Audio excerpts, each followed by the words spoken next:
We're at the Martinez Museum, and we have Mario Menisini, Dr. Mario Menisini, here to talk to us about his life's experiences and his experience with the Alhambra Creek in the watershed area. Creekside Adventures. Creeks, there we go, that's the name of it. There you go.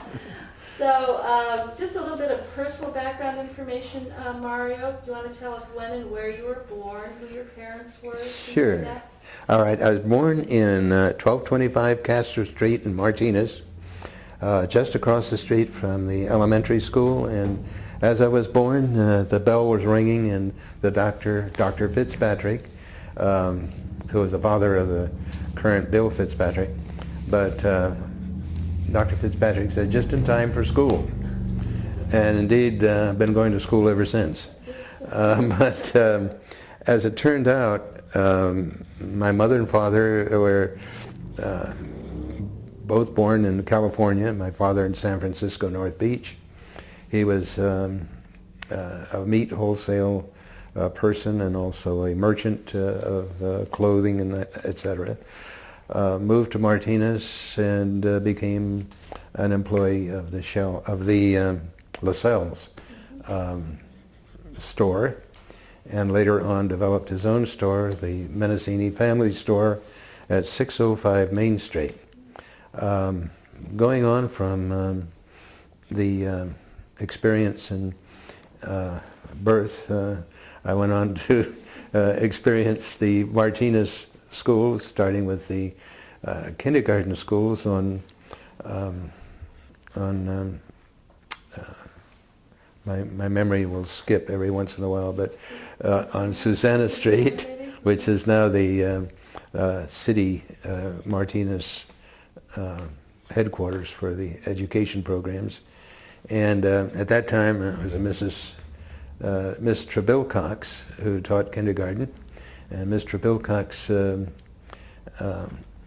had a amphitheater built right next to the creek. And that amphitheater, have you heard of it before? The first time I'd ever heard of that was Thelma Betancourt mentioned that in her interview. Thelma. I'd never heard about that. Yes. Can you tell us where it was, Ernie? 'Cause she Sure. wasn't sure. It was. Or not Ernie, I'm talking about Mario, because she wasn't sure. Right. It was right adjacent to the kindergarten building, just off of Susanna Street, just across the creek from the Susanna Street Park. So it was in that little cove, and I think the cove is still there. Mm-hmm. And we used to have little performances down there, and we did Mr. Dutra, who was an old, one of the first, I guess, workers in the school district, and Mr. Dutra helped build this, and he was quite a character. He was associated with building and repairing most of the school district programs and facilities. Mr. Bilcox and her partner taught kindergarten, and we also used the Susanna Street Park, which Ev Vanni, who was the city engineer, Ev Vanni was also implicated in helping children learn more about nature and more about the various. And anyway, I went from, should I just continue on with my life story? Education, and so from the elementary school, I went to Martinez Junior High School, and wasn't very old at the time, and there was a great science teacher there, and inspired me to study astronomy, and that became my hobby as a youth. Went on to Alhambra High School, where I participated in the Alhambra band, and we won many awards, national awards, and we had the national award for a quintet. Ross Hanna and I vied for first trumpet in the band, and we played many concerts for many events. Then I played football, and was coached by Mr. Drummond, who became our high school principal, and then as he became principal, we got Wrong Way Regals. Remember the fellow that ran the wrong way? And Coach Regals was our coach. He hated anything that was dealt with wrong way. And anyway, as it turned out, a fellow named Ford took over the football team later on. We had a variety of coaches. Went on playing in the Martinez City Band, and one of my fondest memories is playing in the little band shell that we had on, what's the next street down from Main Street? Ward. Ward. Was it on Ward? Ward Street.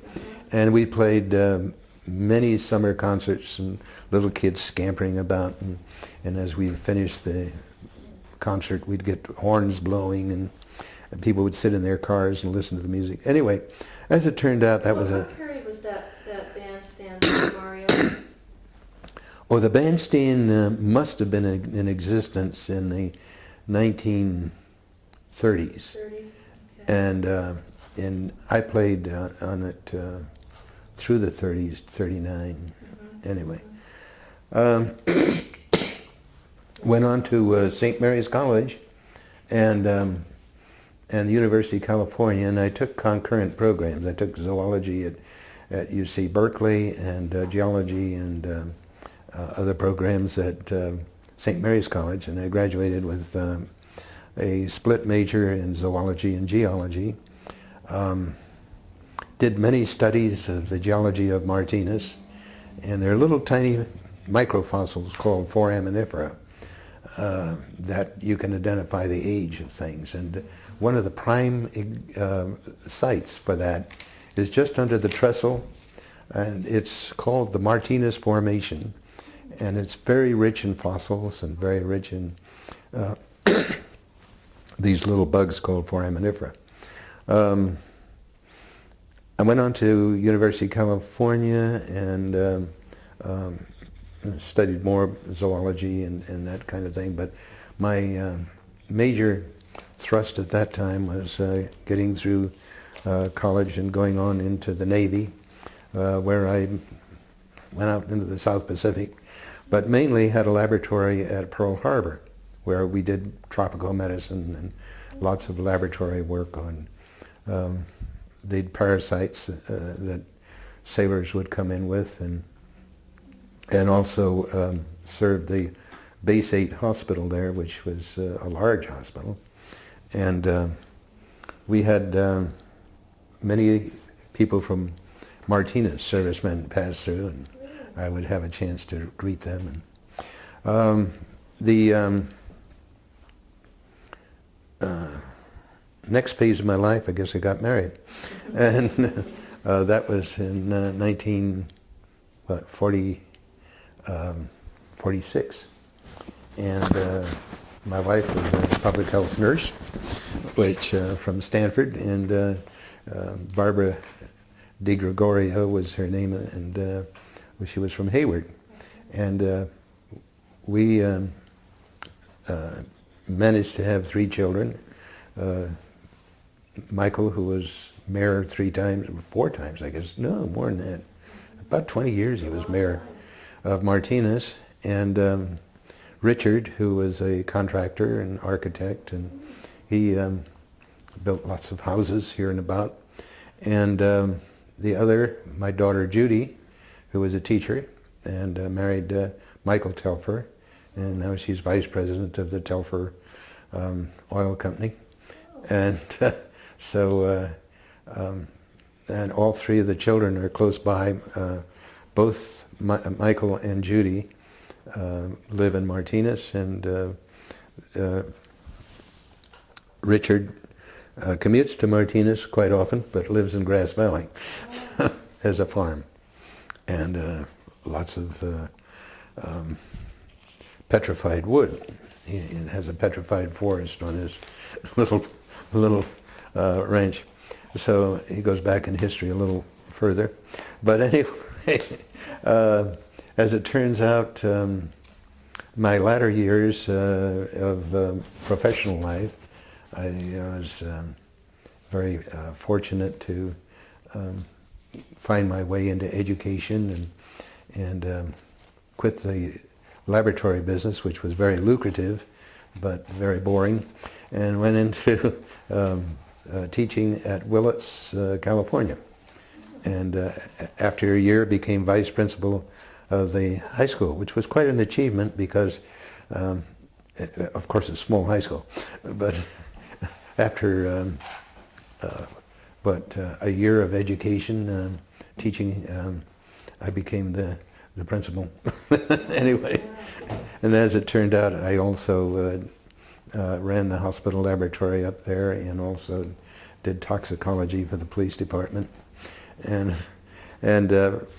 finally, leaving Willits, we came down to the Bay Area, and that's where I entered Los Lomas High School under Lee Russell, was the principal at that time, and set up the chemistry laboratory and walked across the street and did the chemistry for Kaiser Hospital. And at the same time played in dance orchestras, and at the same time was working to get my doctorate at the University of California. And at the same time I was writing a chemistry book, and that was published by Holt Company, and it's called Action Chemistry. And then after that I was involved with setting up the high school at College Park in Pleasant Hill. So I was one of the initial people there, picked out the colors for the school and the mascots and all that sort of thing. But in any event, left there to become a science coordinator for the Orinda School District, and also taught at San Francisco State University, and also ran programs at the University of California, and I had multiple jobs at multiple times, but at any rate, I did the National Science Foundation Institute on Molecular Biology for UC Berkeley, and also did Science and Humanities for the Army Research Corps at Durham, North Carolina. And that was also done at Stanford under Professor Balker. Am I giving you too many details? And at the same time, I became interested in doing work with environment and started a thing called C to the fifth power. Contra Costa Conservation Council, right? So we had people coming from the various schools throughout the county, and in those days, of course, we didn't call it environment, but we called it conservation. In any event, we did quite a bit of work around the Orinda School District, and to set up at each school there just happened to be a creek side, and so at each school we prepared a little environmental area. And through my working with the environment in Orinda, I was approached to become a consultant to the National Park Service, and at that time developed a program called NEED, National Environmental Education Development. And the NEED program, I think, developed about 5 different publications at different grade levels.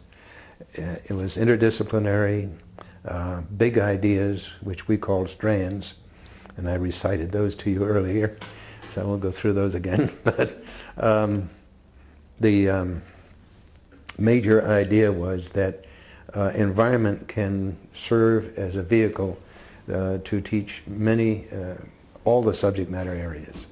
And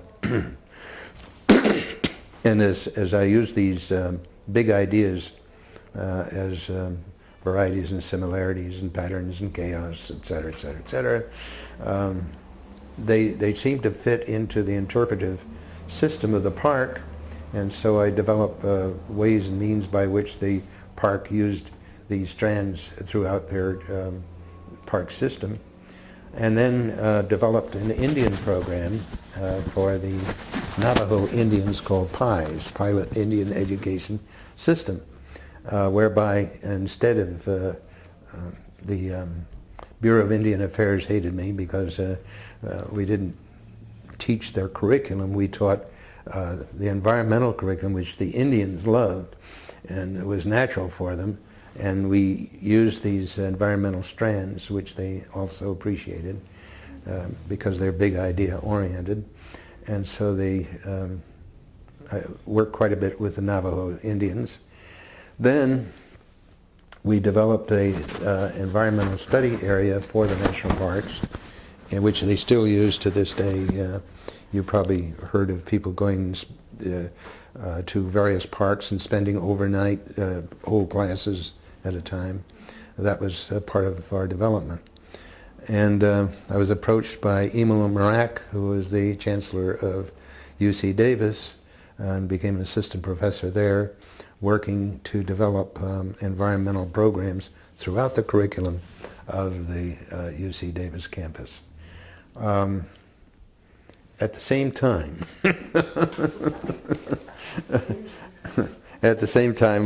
we were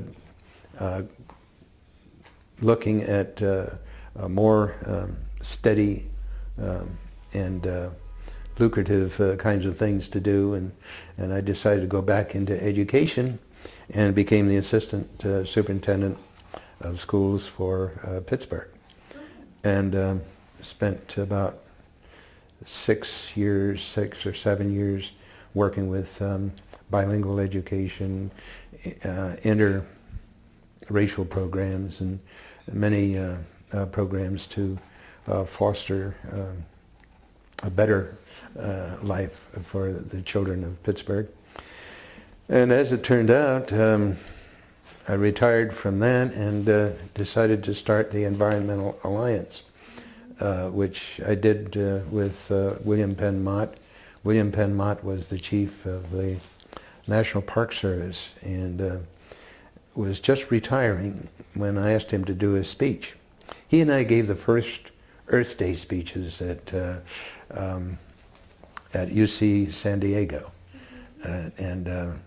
So at that time we formed a friendship that lasted through the many years. And on his retirement he said, I don't know what to do. So I said, well, I got just the job for you. We can set up this organization. And he knew everybody and anybody. And we had PG&E and all of the large U.S. Steel and many of the large corporations involved with this. And we did many programs for the youth, roundtable discussion type things. And we also had a fantastic program with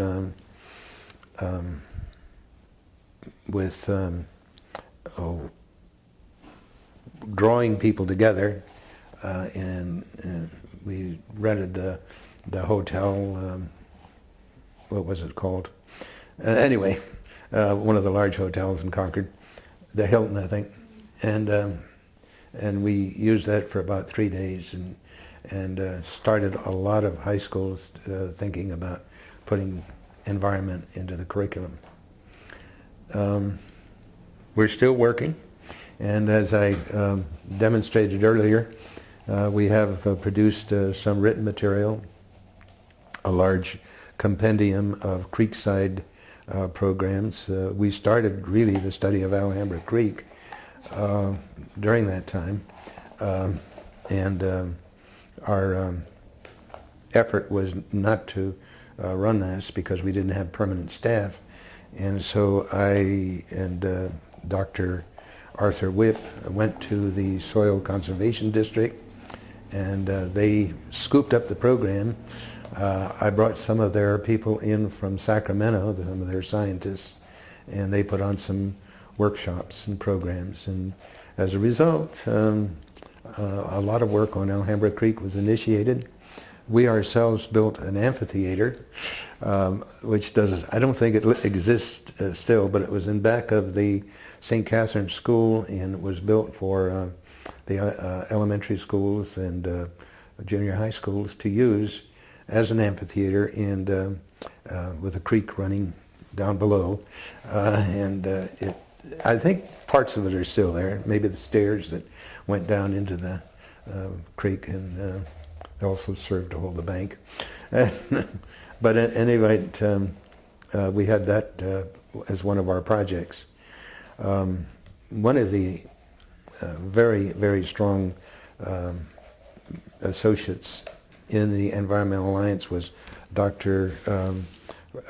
Victor Furtado, and Dr. Furtado retired from being the manager of PG&E's environmental programs, and went to live in Texas.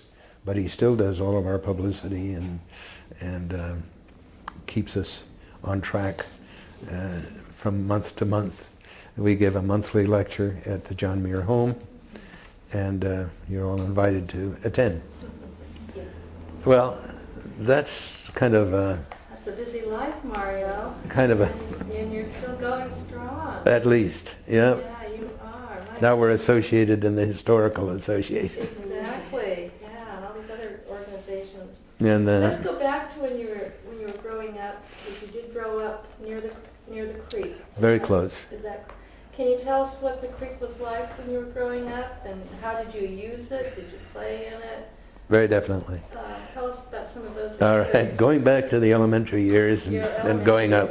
elementary The So now elementary, you were in elementary school at about what time? well, let's say 1930s, In the 30s. early 30s. And I graduated from high school in 39. Okay. And so now we're talking about, Early 30s.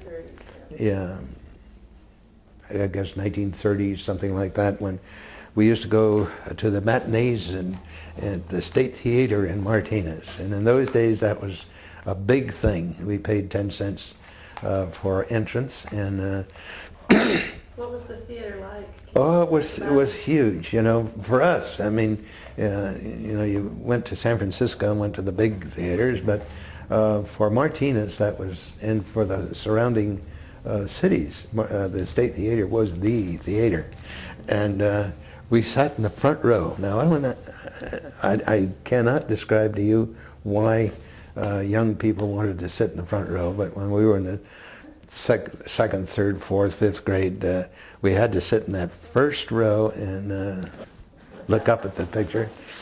And as it turned out, after the show was over, usually a matinee that consisted of a serial where somebody was hanging by their toenails from a cliff, and cowboys and Indians, we fled out the theater, and there were about 4 or 5 of us that always kind of were friendly. And as it turned out, we'd play cowboys and Indians in the creek. And the creek became our place of adventure and of great dreams. And it turned out, too, that it was very spooky, because there was a long, dark tunnel that went from Ward Street and the old firehouse that was there, and under the main street, and then on outside to the daylight on the north side of the I guess pretty close to. Anyway, as it turned out, we explored that part, and it was a very interesting thing, because I think later on, as I got a little bit older, and the exploration of the creek became an adventure of collecting. My brother Louis Menesini was an advocate of frogs, and he created a frog pond right underneath our bedroom window, which bred mosquitoes and all kinds of other ugly odors. But in any event, as it turned out, we did join in getting the red-legged frogs to jump, and I think we got into a couple of contests. But the creek itself, you asked how it was very pristine and but littered with junk and stuff, old tires and old refrigerators, and so I think the Friends of the Creek doing cleanups is a very worthy program. But having said that, the creek was still pristine enough and devoid of contamination to the point where you could actually play in it without getting diseases, and as it turned out, we definitely had fun and games, hide and seeks, and all of the rest of the elementary school type adventures. But the creek itself was fundamentally a beautiful place. It still is. I mean, I really enjoy collecting specimens, going down and getting fossils out of the side of the creek, and looking at the various specimens of plant life. And of course, as you went further down, the sewer of Martinez, which was pretty much raw sewer in those days, very minimal treatment, went out down by Granger's Wharf, and there was, I think, still old rusted pipes remain out there today if you look for them. And that is, of course, where the fishermen parked their boats. And of course, there was a large fishing industry in Martinez in the early 30s, and many of those folks were customers in our Menesini family store. And I think one of the questions that you asked in your literature was what was the association with the fishermen? And my father had a very close association because he used to bankroll a lot of them by giving them credit in the store, and they would go up to Alaska and make their money and come back and pay their bills, and so we'd start another credit for the next year. But we were the recipient of many fish and that kind of thing for our troubles. And likewise with the farmers. We were very great friends with the Pereira family.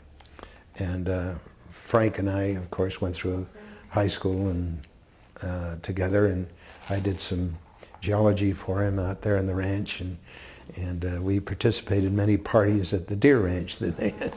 So I miss Frank. He was one of my dear friends, and as a matter of fact was a member of the Environmental Alliance, and came to many of our programs. Give us some of the names of, you talked about your friends and chums as you were growing up. Can you tell us? Sure. We had almost a club, but of bicyclers, and we would go out on a Saturday or whenever we had a day off from school, and we'd explore the whole countryside. We'd bike to Concord, and we were, I guess about 6, 7, 8, about 6th grade, 5th, 6th grade. And so there was Billy Nicholson was one of the, and Billy Nicholson's sister was a Hoffman from the Hoffman Furniture Company, and there was Ray Chapeau, who was prominent in the city and was a city councilman at one time. His father owned the Martinez Hotel on Main Street. There was Bob Ferner, whose father was a fireman, and we used to get to explore and slide down the pole in the firehouse, and so. Is this the old firehouse? The old firehouse. Oh yes, okay. This was the one on Main Street, Main Street and Ward, and then let's see, there was Bob Ferner, and Bill Nicholson, W.C. Little, and anyway, we were great explorers of the hillsides and the creeks, and so we had many good times together. But I think most of us then went into athletics in high school and gave up our bike treks to Concord and in those days Bay Point, where it was at that time was not a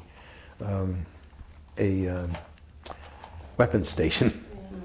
It was a little community, and a very delightful little community. And tell us a little bit about the sports in high school that's been brought up in several sure. of our interviews, and we'd like to hear a little bit more. All right. There was, I think, a very strong athletic program in Alhambra High School, and people were very proud of the fact that we would beat big schools like Stockton, and sometimes we'd play some of the San Francisco schools.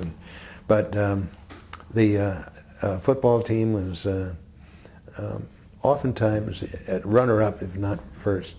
We also, I'm proud to say that a lot of people think soccer is a new invention, but we took up soccer. There was a man named Vandenbosch, whose son, also a dear friend of mine, Bob Vandenbosch, was the one that, he was a professor at the University of California, and he's the one that decided on neutering the males and sending them up to breed. Of course, they couldn't breed. And was one of the pest control programs. So Bob Vandenbosch, his father, coached us in soccer. He was from the old country, the Netherlands. And we played, John Sweat had a soccer team. Concord had a soccer team. Not sure who else had one. Not too many. Not too many. There were about four, I would say just about 4 soccer teams in the county.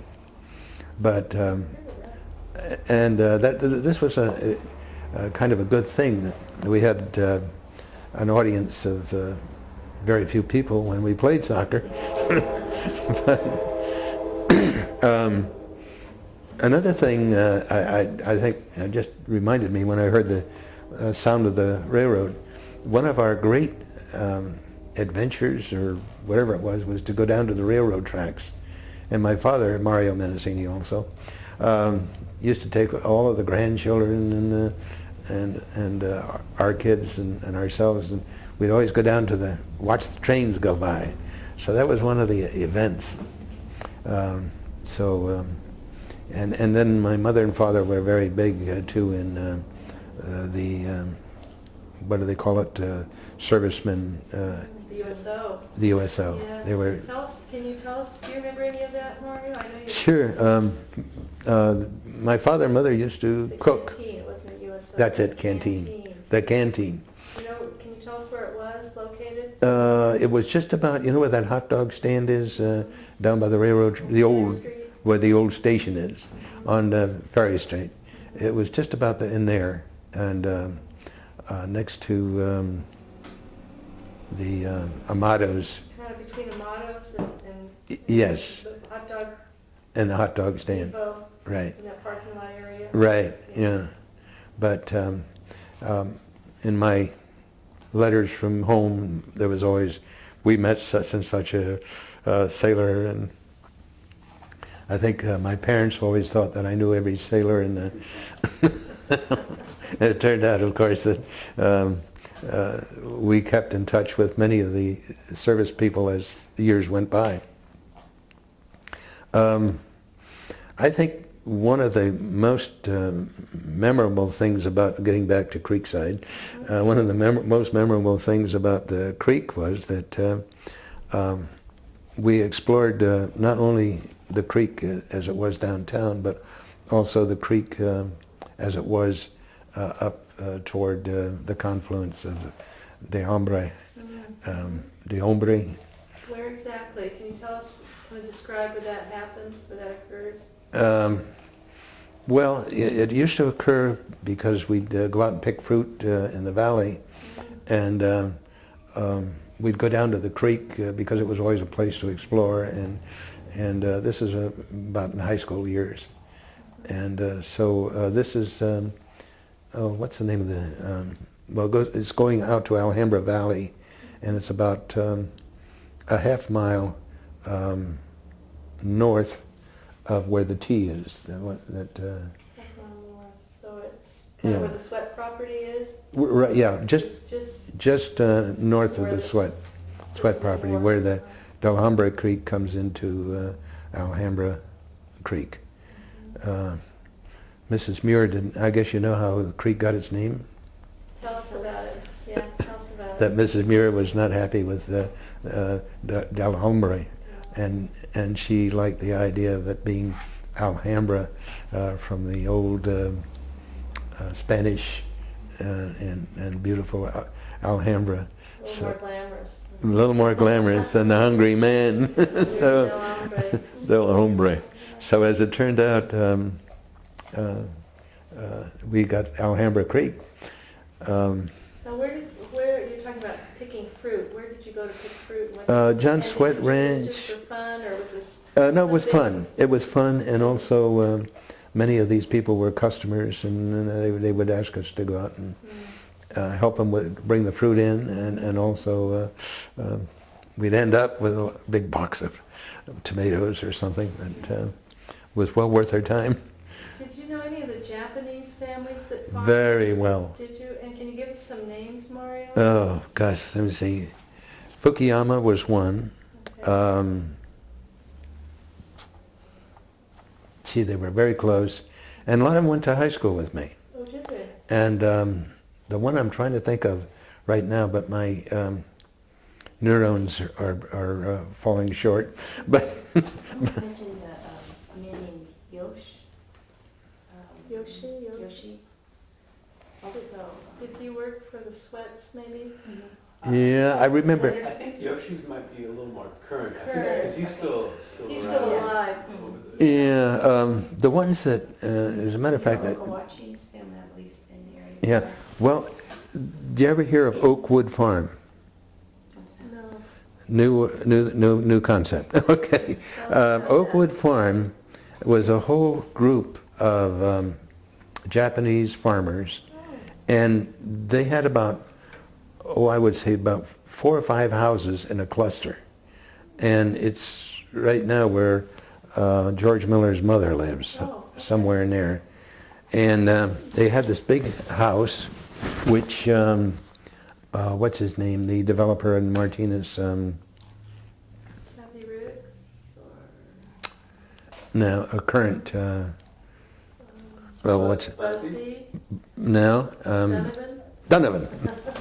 Gotta be one of those. You guys are good. You guys are good. You're good.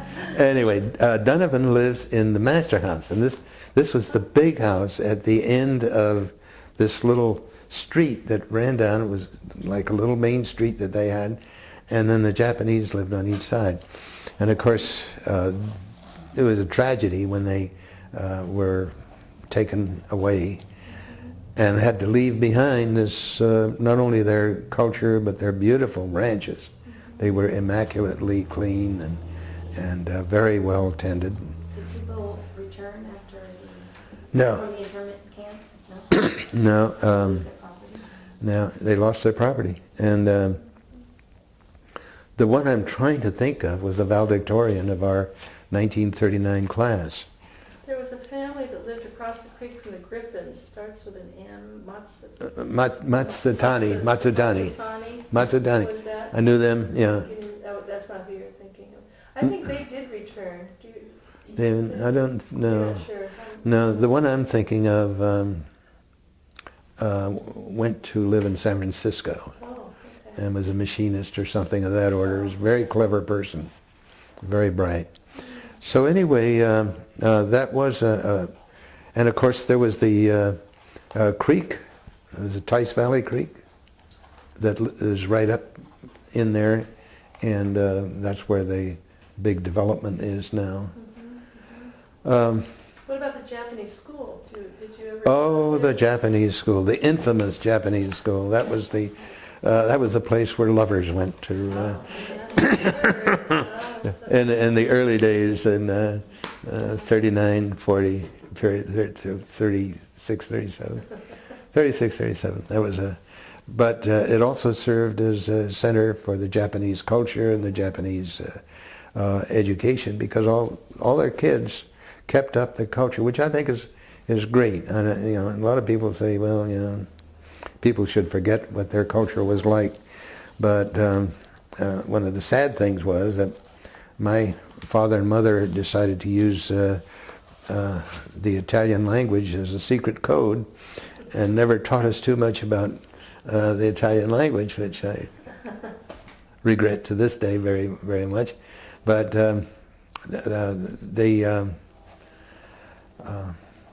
you know, I didn't say very much about the Bonzanis. Well, that's what I was just going to say, it's talking about Italian. Yeah, and You need to tell us about this is your mother's family? this is my mother's. And we have some things that you can show us down there, Mario. Oh, right. Yeah. Very good. This happens to be a seltzer bottle from Grandpa Bonzani's Excelsior Soda Works. And Tell us about that. Grandpa Bonzani came to California in the early, gold rush days, I guess, close to it, and 1840s, 50s. But anyway, as it turned out, he had an engineering background and decided that people needed refreshment, and went from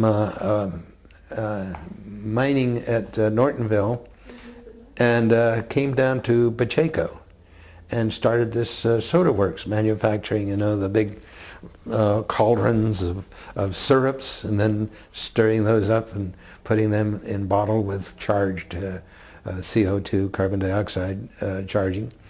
And so he developed these wonderful soda waters. And a couple of his bottles, I think I have one earlier with actually a paper label on it that says orange soda. And so Grandpa Bonzani set up his business in Pacheco, but after several floods and fires, decided that was not really a good location. Incidentally, talking about creeks, that was a large creek, and I'm sure you heard this before, served as the place where big barges would go up into the center of Contra Costa County and load grain, and then come down to Port Costa.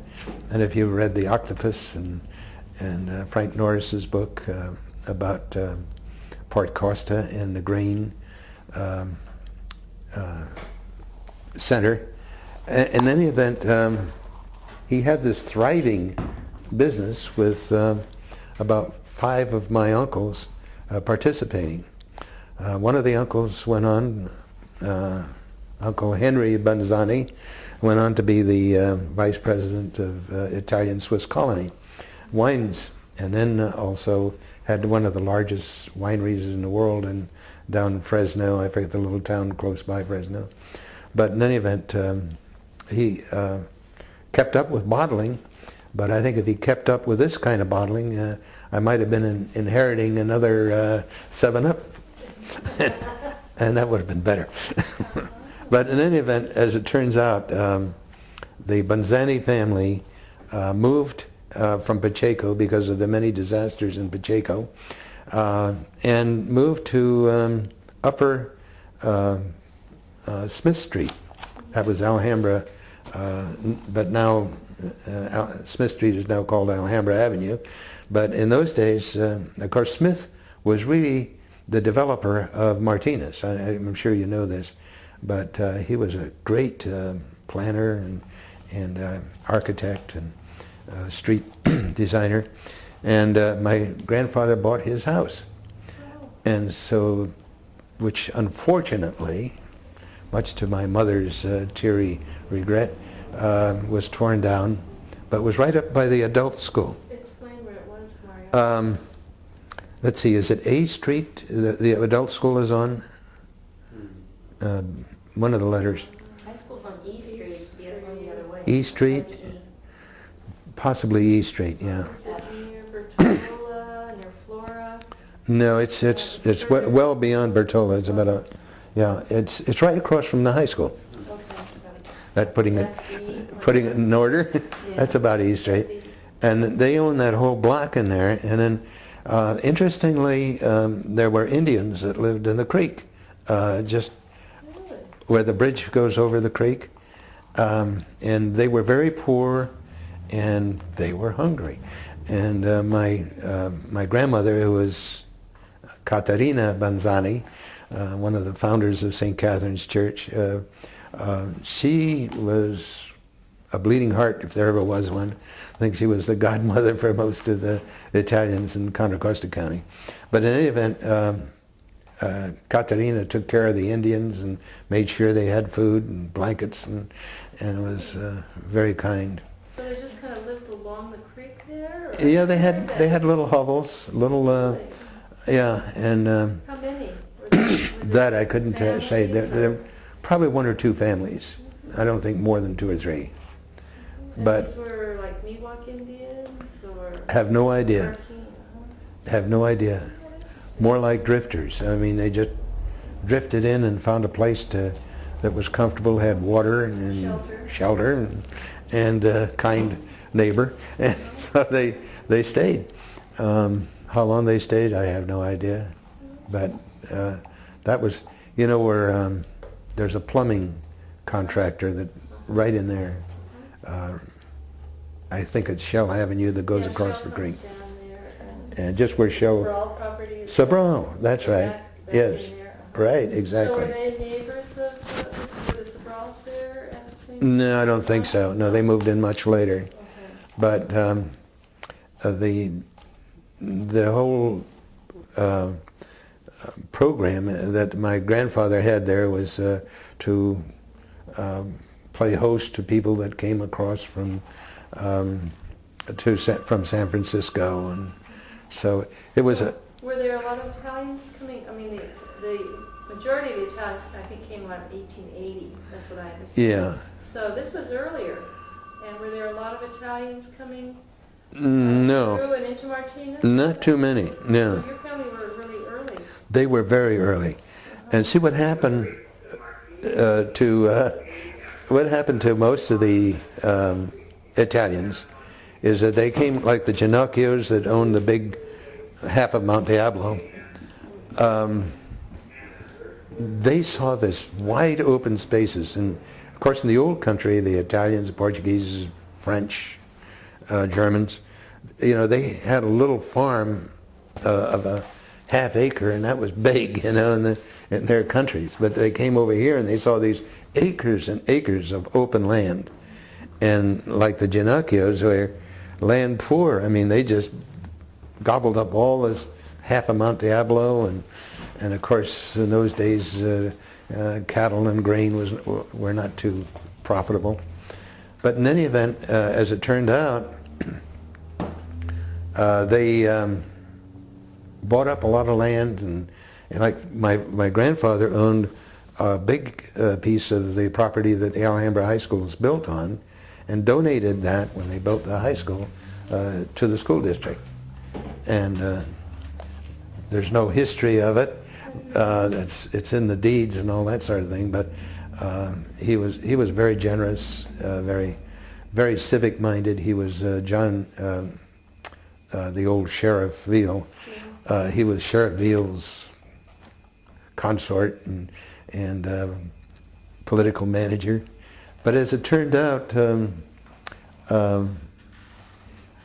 in those days, the Italians came in from the northern part of the states. Like my grandfather was from Bologna, the University of Bologna, which was in those days incredibly rich in history.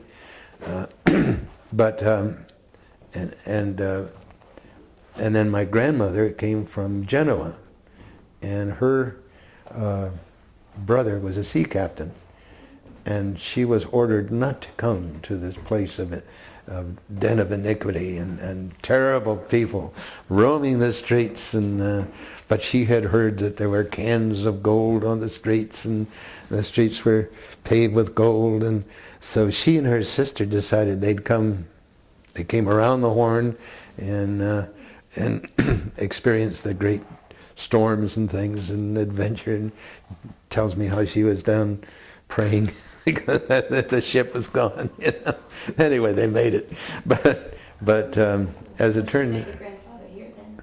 met my grandfather in Pacheco because she was a seamstress for the opera company. She made the costumes and things in San Francisco, and then her sister's folks started the ravioli factory, which is even alive today, I think. Under what name? Cafferata. And the Cafferatas, one of my earliest memories of Martinez was going down to the station and taking the train to San Francisco and visiting these Cafferatas who had their mandolins and their voices, and they'd sing these old Italian songs, you know. And it was such a remarkable feeling to experience this ethereal music, you know, the mandolin music. And as it turned out,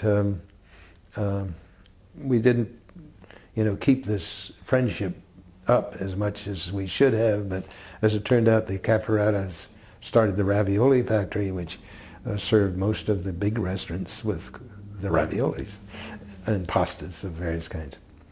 Well, getting back to Martinez, I think one of my fondest memories, I think, of the creek is more recent than it is old, and that is working with people who wanted to get a sewer out to Alhambra Valley. And of course there was a big concern about that, because if you put sewers in, you have development.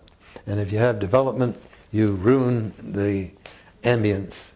Well, the door a long time ago got opened, and the floods of development has already happened. And so I felt it was very important to get people off septic tanks and make the creek viable for life and for health safety, because we tested the creek and found E. coli all over the place. And so the septic tanks leaked, and there was just, you know, an avenue of pollution. And the county was saying no more septic tanks. So there was really no viable alternative but to put sewers in, which was a health bonanza as far as the creek is concerned. So when did all this, when did you say? Well, I became a member of the sanitary district, was the president of the sanitary district about 2 or 3 times. And it generated, I think just recently, so it's, I'd say about 3 years old in its planning stages and development. Yeah, I think they're doing the work now out there. Just finishing. You said earlier, when did all this start, Mario? Well, I recall doing studies, as I mentioned, of geology and using the creek bed as a source of fossils, and that's one way of doing stratigraphy and finding out what age various parts of the world are. But as it turned out, while I was down in that creek bed, there were certain odors and telltale signs that all was not well with Mr. Creek. And so when I got on the board, I was the champion for getting sanitation facilities established out in Alhambra Valley. talk a little bit more about that process and about getting the sewers put in and some of the other groups involved with their sewers, as you understand? Sure. It was very difficult. There were some folks, as I said, that they had I forget what they called it, something like Friends of Alhambra Valley or whatever, and they were adamant opposed to putting sewers in because they, and I don't blame them. I mean, if you have people crowding in and a lot of houses being built, you lose the beauty of country life. And as it turns out, I made an assessment myself looking at it because my thinking, was way back when Mr. Lascelles had a little well out there and Alhambra Water was born, and it was kind of like I hate to say this, but it's kind of like a mud hole, really, and there's cattle running around, but it was good water. And it was a good, yeah. But just watching that valley evolve as it has, and being sympathetic with the people who didn't want development, I could see that there was no way that that there would be anything but that. We started some community meetings. Kit Greerdy was very prominent in helping us. She wanted to get on the sewer, and several other people were very and instrumental. And then the thing that really kicked it off was that Mr. Busby decided that he was going to put some houses in there. And of course, that's the great fear of why people didn't want sewers. But he kicked it off by donating a certain amount of money to the sewer line to go out to serve the development. It was already in the works, but his impetus in donating was a good prime starter, prime the pump, so to speak. What kind of opposition, other than they didn't want anything to change, was there any opposition to these improvements? Yes, the one thing that really held us up for a long time was the national parks. They rightly didn't want John Muir's grave disturbed. They wanted the old boy to sleep in peace. Incidentally, John Muir and my grandfather had a kind of relationship because they were right next door, and my mother used to go up and play in the Muir house with the Muir kids because they were kind of neighbors. In those days, there weren't too many houses between them. And John Muir used the Excelsior soda. Do you remember, did your family deliver it to it? Oh, yeah. Oh, did they? Yeah, and he was a poor payer. Yes,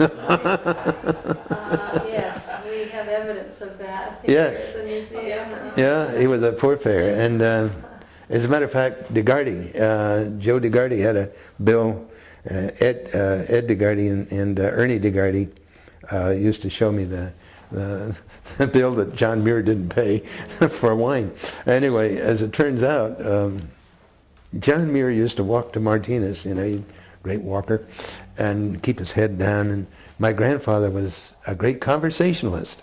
And maybe I'm being too much so, inherited his tongue.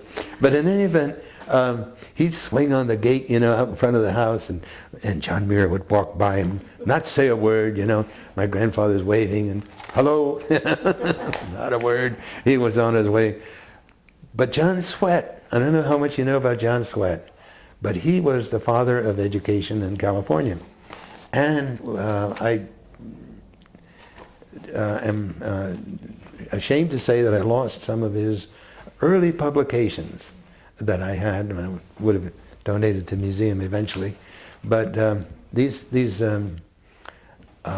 were just wonderful things about discipline and all this. But John Sweat was very talkative and would always stop his horse and buggy, get out of the horse and buggy, go and swing on the gate with my grandfather, talk about the politics of Martinez. And Wouldn't you love to know what they talked about? oh God, if you only had an ear that would reach back to those days, yes, it would be fascinating.